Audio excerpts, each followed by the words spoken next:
तैयार रहिए, start. Deputy speaker महोदय, उन्होंने अपनी आँखों के सामने समाज का एक ढांचा रखा था और वे चाहते थे कि समाज की पुनर्रचना उस नए ढांचे के अनुसार की जाए। स्टॉप। अभी हम उस रास्ते पर नहीं चल सके हैं। स्टॉप। मैं इस बात को दुख से मगर सच्चाई के साथ मानता हूँ कि समाज का जो रूप गांधी जी ने अपनी आँखों के सामने रखा था, हम उसके मुताबिक नहीं चल रहे हैं। स्टॉप।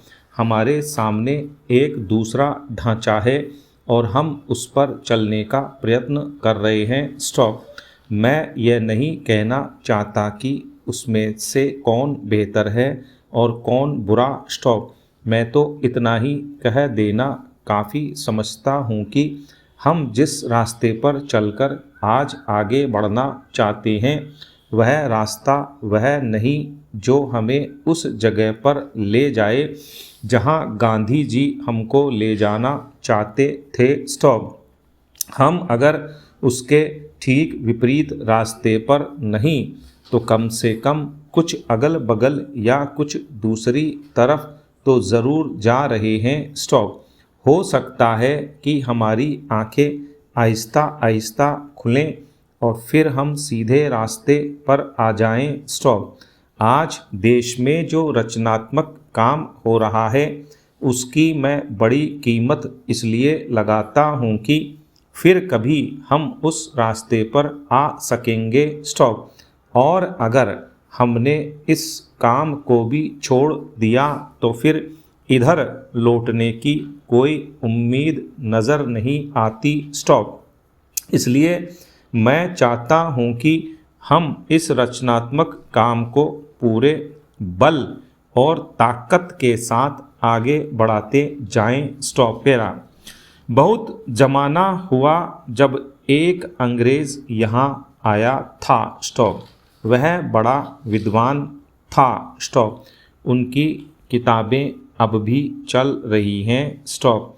गांधी जी उस समय खादी और ग्रामोद्योग की बात चला रहे थे। स्टॉप। आप जानते हैं कि पश्चिमी देशों में कोई भी चीज़ ऐसी नहीं जो बिना यंत्र के हो।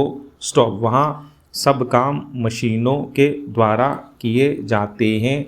यहाँ तक कि मेज़ पर खाना परोसने का काम भी खुद ब खुद हो जाता है और आदमी को लाकर रखने की खास ज़रूरत नहीं पड़ती। स्टॉप।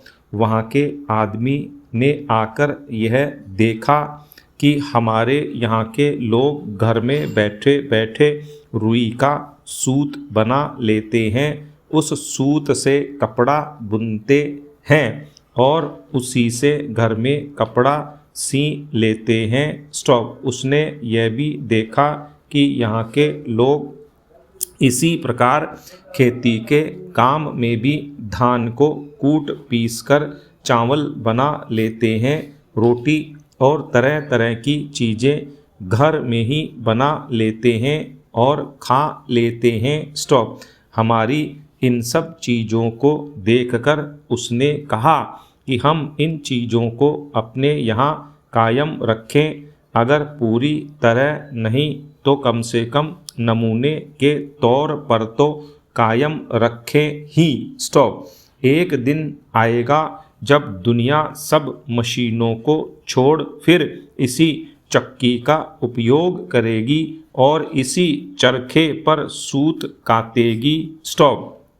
यह बात मैंने 25-30 बरस पहले की कही है। स्टॉप। पिछले 2500 वर्षों में साइंस की तरक्की हुई है और पिछले 10-15 वर्षों में तो बहुत ही हुई है।